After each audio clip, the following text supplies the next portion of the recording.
गुरु, शिष्य और किसान की कहानी जो आपको प्रेरित करेगा।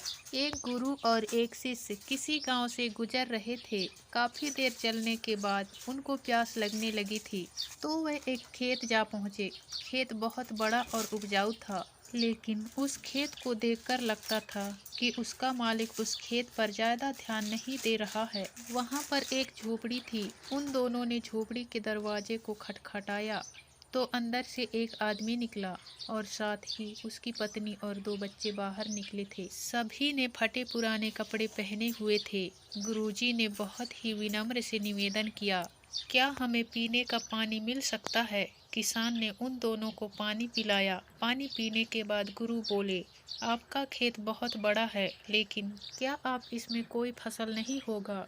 तो किसान बोला, नहीं, हम फसल नहीं बोते। गुरुजी बोले, तो आप लोगों का गुजारा कैसे चलता है? किसान बोला, गुरुजी, हमारे पास एक भैंस है जो बहुत सारा दूध देती है और उसमें से कुछ दूध बेचकर हम गुजारा कर लेते हैं और बाकी बचे दूध को हम सेवन कर लेते हैं। गुरुजी बोले, इतनी बड़ी जमीन को यूं ही व्यर्थ खाली छोड़ना या आपके आने वाली पीढ़ी के लिए बहुत ही खतरनाक साबित हो सकता है। खाली एक भैंस पर निर्भर होना आपके लिए ठीक नहीं है। लेकिन किसान बहुत ही आलसी था। उसने कहा कि हमें मेहनत करने की क्या जरूरत है? 15 किलो रोज दूध देने वाली भैंस से हमारा गुजारा ठीक ठाक हो जाता है।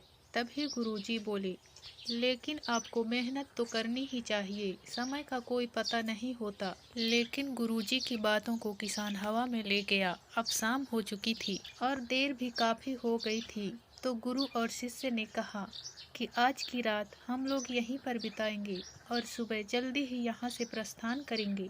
यह कहकर गुरुजी ने उस परिवार से वहाँ रुकने के लिए अनुमति मांगी और किसान जी हाँ करते हैं। वह दोनों वहीं पर रुक गए। फिर आधी रात को गुरु ने शिष्य को जगाया और बोले, चलो हमें इसी वक्त यहाँ से आगे के लिए निकलना है और साथ ही इस परिवार के भैंस को साथ लेकर कहीं जंगल में छोड़ देते हैं। शिष्य को अपने गुरु के इस बात का आश्चर्य हुआ, क्योंकि जिस गुरु ने उसको सही मार्ग पर चलना सिखाया था, आज वही गुरु किसी के साथ बुरा करने को बोल रहे थे। लेकिन क्या करें, गुरु आखिर गुरु थे, इसलिए उसे तो गुरु की बात को मानना ही था। फिर वह दोनों उस आदमी की भैंस को लेकर जंगल की ओर चल दिए और उस भैंस को काफी दूर जंगल में ऐसी जगह छोड़ दिया जहां से उस भैंस का वापस आना नामुमकिन था। इस घटना के बाद से शिष्य का मन बेचैन सा रहने लगा और लगभग 6 से 7 वर्ष बाद बड़ा गुरु बन गया था। तो उसने सोचा, क्यों न उस किसान से मिला जाए, अब तक तो वह बर्बाद हो चुका होगा। क्यों न उसकी आर्थिक मदद की जाए, जिससे कि उस दिन की गुरुजी की द्वारा की गई गलती को सुधारा जा सके।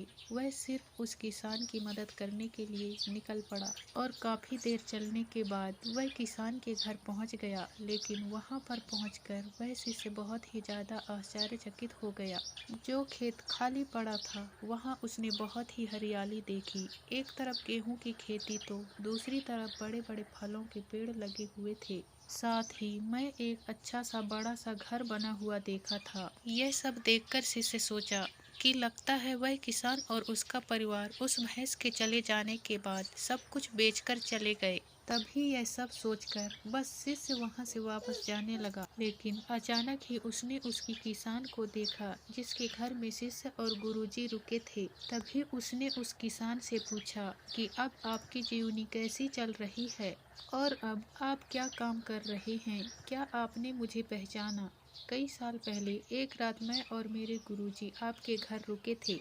तभी किसान मायूस होकर बोला, हाँ, कैसे भूल सकता हूँ उस रात को जब आप दोनों बिना बताए ही यहाँ से चले गए थे और साथ ही उस रात हमारी भैंस भी ना जाने कहाँ चली गई थी और आज तक वापस नहीं आई। काफी दिनों तक उसकी बात को लेकर परेशान रहे कि अब घर का गुजारा कैसे चलेगा और कुछ भी समझ में नहीं आ रहा था कि अब हमें क्या करना चाहिए। और कई साल खाली बैठकर एक भैंस पर निर्भर रहकर हम सब बहुत ही ज्यादा आलसी हो गए थे। लेकिन तभी मुझे तुम्हारे गुरुजी की बात याद आ गई। उन्होंने भी यही कहा था कि एक भैंस पर निर्भर आपके लिए आने वाले समय पर भारी पड़ सकता है। लेकिन उस समय मैंने उनकी एक ना सुनी। लेकिन भैंस के जाने के बाद फिर मैंने जंगल से लकड़ियाँ काटकर बाजार में बेचना शुरू किया और धीरे धीरे पैसे बचाकर उन पैसों को अपने खेतों में लगाने लगा। फिर धीरे धीरे मैंने फलों के पेड़ लगाना शुरू किया। इसके बाद मैंने थोड़े ही पैसों में अनाज उगाना भी शुरू किया।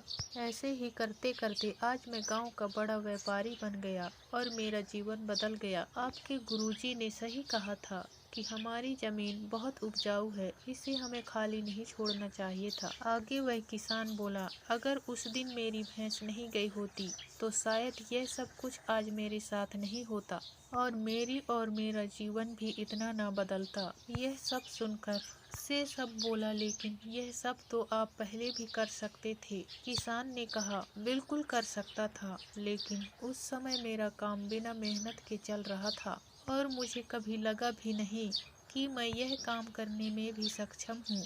इसलिए मैंने कभी कुछ अलग करने की कोशिश भी नहीं की।